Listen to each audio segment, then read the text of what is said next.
Good evening दोस्तों, मेरा नाम है डॉक्टर के चौगले और हमारे चैनल डॉक्टर कंसल्ट में आप सभी का बहुत बहुत स्वागत है।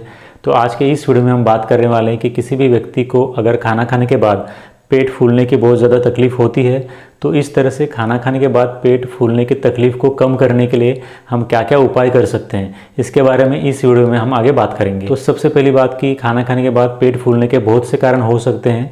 इसके पीछे कुछ पेट की बीमारियां भी हो सकती है, लेकिन अब हम यहाँ पे पेट की बीमारियों के बारे में बात नहीं करेंगे। कुछ ऐसे उपाय जो कि हम आसानी से घर में कर सकते हैं। तो इस वीडियो में आगे हम कुछ ऐसे 7 तरीकों की बात करेंगे कि जिनको अपनाने के बाद आपकी पेट फूलने की तकलीफ काफ़ी हद तक कम हो सकती है। बहुत से लोगों में से देखा जाता है कि खाना खाने के बाद उन लोगों का जब पेट फूलता है तो अम्बिलिकस के ऊपर के एरिया में पेट ज़्यादा फूलता है। इसके साथ साथ उन लोगों में गैस पास होना या फिर बेल्चिंग होना, पेट में हल्का सा दर्द होना, पेट में भारीपन महसूस होना, ये सब लक्षण भी उस पेशेंट में देखे जाते हैं। तो इस तरह से खाना खाने के बाद पेट फूलने की तकलीफ को कम करने के लिए या फिर बंद करने के लिए जो भी चीज़ें करना ज़रूरी होता है उनके बारे में अभी हम यहाँ पे स्टेप बाय स्टेप बात करेंगे। तो इसके अंदर सबसे पहली बात होती है अवॉइड ओवर ईटिंग या फिर ईट स्लोली। देखिए, जब भी हम खाना खाते हैं तो हमारा पेट भर चुका है, ये सेंसेशन हमारे ब्रेन को पहुँचने में लगभग 30 मिनट्स या फिर आधा घंटा लगता है। अगर कोई व्यक्ति बहुत ज़्यादा तेज़ी से खाना खा रहा है तो वो इंसान आधा घंटा होने के पहले ही काफ़ी ज़्यादा खाना खा चुका होता है। तब तक वो व्यक्ति जब फास्ट खा रहा है तो खाते ही जाता है, तो आधे घंटे के बाद उसको पता चलता है कि मैं बहुत ज़्यादा खा चुका हूँ। तो इसलिए खाने की स्पीड कम होनी चाहिए और ज़्यादा चबा करके खाना चाहिए। इससे होगा है कि आपको खाना खाने में काफ़ी समय लगेगा, और जब काफ़ी समय लगेगा तो आप कितना खा रहे हो ये भी समझ पाओगे, और हमारे ब्रेन को सैटिस्फैक्शन का जो सिग्नल मिलता है वो मिलने के बाद आप खाना खाना रोक भी सकते हो या फिर कम भी कर सकते हो। दूसरा जो प्रॉब्लम होता है वो होता है कि फूड एलर्जीज और इंटॉलरेंस। मतलब कि कुछ लोगों को कुछ पर्टिकुलर चीज़ें खाने के बाद ही पेट फूलने की तकलीफ होती है। आमतौर पे उन लोगों को पेट फूलने की तकलीफ नहीं होती, लेकिन वो लोग जब कोई पर्टिकुलर खाने में चीज़ खाते हैं तभी उन लोगों को तकलीफ होती है या फिर पेट फूलता है। फॉर एग्जाम्पल, अगर किसी पेशेंट को लैक्टोज इंटॉलरेंस की प्रॉब्लम है तो वो व्यक्ति जब भी दूध पिएगा तो दूध के अंदर लैक्टोज होता है, तो फिर उस पेशेंट को पेट फूलने की तकलीफ हो सकती है। इसके बाद होता है फ्रुक्टोज इंटॉलरेंस। मतलब अगर कोई व्यक्ति फल खाता है तो फल के अंदर फ्रुक्टोज होता है, एक तरह की शुगर होती है, तो उस फ्रुक्टोज की वजह से भी वो फल खाने के बाद उस पेशेंट में पेट फूलने की तकलीफ हो सकती है। इसके बाद व्हीट के अंदर ग्लूटेन होता है, मतलब गेहूं के अंदर ग्लूटेन होता है। तो जिस व्यक्ति को ग्लूटेन इंटॉलरेंस की प्रॉब्लम है वो व्यक्ति अगर गेहूं से बनी हुई कोई भी चीज़ खाता है जिसके अंदर की ग्लूटेन है तो वो चीज़ खाने के बाद उस पेशेंट को पेट काफ़ी ज़्यादा फूला हुआ लगता है। कुछ केसेस में पेट के अंदर दर्द भी होता है। तो इस तरह से आपको खुद को पहचानना पड़ेगा कि आपको खाने के अंदर कौन सी चीज़ की एलर्जी है और कौन सी चीज़ आप सहन नहीं कर पाते हो या फिर कौन सी चीज़ का आपको इंटॉलरेंस है। तो जिस भी फूड आइटम की आपको एलर्जी है और इंटॉलरेंस है उन चीज़ों को आपको खाने के अंदर अवॉइड करना चाहिए। तो इसके बाद जो थर्ड पॉइंट होता है वो होता है अवॉइड स्वॉलोइंग एयर और गैस।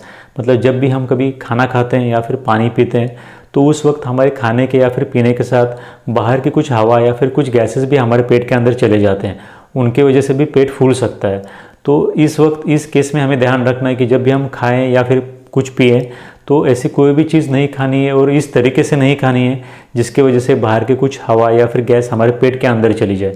अगर एग्जाम्पल से बताना चाहें तो इसके अंदर हम बता सकते हैं कि अगर कोई व्यक्ति स्ट्रॉ से कोई चीज़ पी रहा है तो उसको तो उस वक्त ध्यान में नहीं आता, लेकिन जब स्ट्रॉ से हम कोई चीज़ पीते हैं तो उस वक्त उस लिक्विड के साथ साथ उस बॉटल के अंदर जो हवा होती है उस हवा को भी हम उस स्ट्रॉ के थ्रू इनहेल कर लेते हैं। इसके साथ साथ वो हवा भी हमारे पेट के अंदर उस स्ट्रॉ के थ्रू चली जाती है।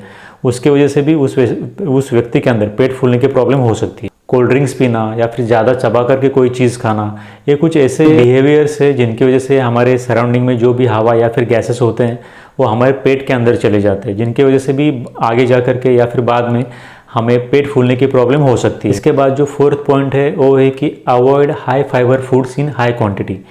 जैसे कि हम सभी को पता है कि फाइबर्स डाइट लेना या फिर जिन भी फूड आइटम्स के अंदर फाइबर्स होते हैं उनको खाने के अंदर खाना ये काफ़ी अच्छी बात मानी जाती है, जिसकी वजह से कॉन्स्टिपेशन की प्रॉब्लम भी नहीं होती है।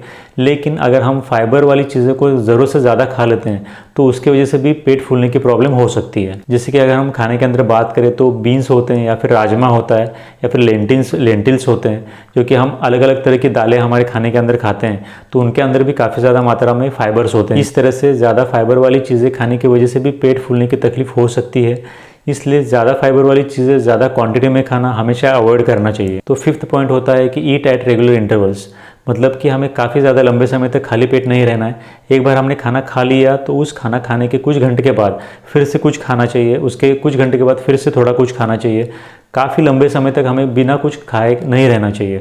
उसके वजह से भी हमारे पेट के अंदर जो बैक्टीरिया होते हैं उनके वजह से और बाकी भी जो मेटाबॉलिसिस होते हैं उनके वजह से गैस फॉर्मेशन हो सकता है। इसलिए हमें 2 खानों के बीच में या फिर 2 मील्स के बीच में बहुत ज़्यादा लंबा समय नहीं रखना चाहिए। इसीलिए रेगुलर इंटरवल पे या फिर समय समय पे हमें बीच बीच में कुछ ना कुछ खाते रहना चाहिए। इसी के लिए कहा गया है कि ईट एट रेगुलर इंटरवल्स, मतलब हमें समय समय पे बीच बीच में कुछ ना कुछ खाते रहना चाहिए। इसके बाद जो 6th पॉइंट है वो होता है कि यूज़ ऑफ प्रीबायोटिक्स। मतलब जब भी हम हमारे खाने के अंदर प्रीबायोटिक्स का इस्तेमाल करते हैं तो उसके वजह से भी पेट फूलने की तकलीफ काफ़ी ज़्यादा कम हो जाती है।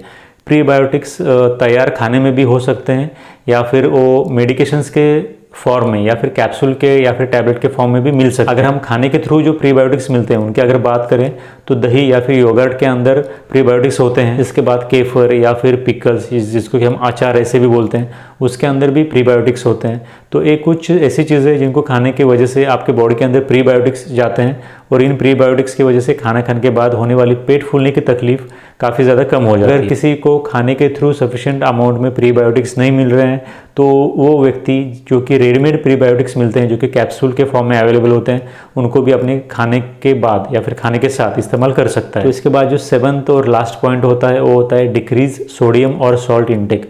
मतलब हमें हमारे खाने के अंदर ज़्यादा नमक या सोडियम वाली कोई भी चीज़ें नहीं खानी चाहिए। जब भी हम हमारे खाने के अंदर सोडियम या फिर नमक ज़्यादा खाते हैं तो उसकी वजह से हमारे बॉडी के अंदर बहुत ज़्यादा फ्लूइड रिटेंशन हो जाता है। उसकी वजह से हमारे पेट के अंदर गैसेस फॉर्मेशन भी डायरेक्टली और इनडायरेक्टली बढ़ सकते हैं और उसकी वजह से भी पेट फूलने की तकलीफ होती है। इसलिए खाने के अंदर सोडियम की क्वांटिटी को रिस्ट्रिक्टेड रखना चाहिए और जिन भी चीज़ों के अंदर नमक या फिर सोडियम की मात्रा को ज़्यादा यूज़ किया गया है उन चीज़ों को कम खाना चाहिए या फिर नहीं खाना चाहिए। ज़्यादा मात्रा में नमक खाने की वजह से सिर्फ ब्लड प्रेशर ही बढ़ता है ऐसी बात नहीं है। ब्लड प्रेशर तो बढ़ता ही है लेकिन उसकी वजह से अगर आपके बॉडी के ऊपर कहीं पर स्वेलिंग है तो स्वेलिंग भी बढ़ती है। इसके साथ साथ खाना खाने के बाद पेट फूलने की तकलीफ भी बढ़ती है। इसलिए खाने के अंदर नमक को या फिर सोडियम को रिस्ट्रिक्टेड मात्रा में या फिर कम मात्रा में लेना ही काफ़ी ज़्यादा सही रहता है। तो अभी हमने कुछ ऐसे 7 तरीकों के बारे में बात की जिनको इस्तेमाल करके कि हम पेट फूलने की तकलीफ को कम कर सकते हैं। अगर आप इस तरीके से इन सभी तरीकों का इस्तेमाल करते हो फिर भी अगर आपके पेट के फूलने की तकलीफ कम नहीं हो रही है तो आपको जल्द से जल्द आपके फैमिली डॉक्टर को ज़रूर दिखा लेना चाहिए।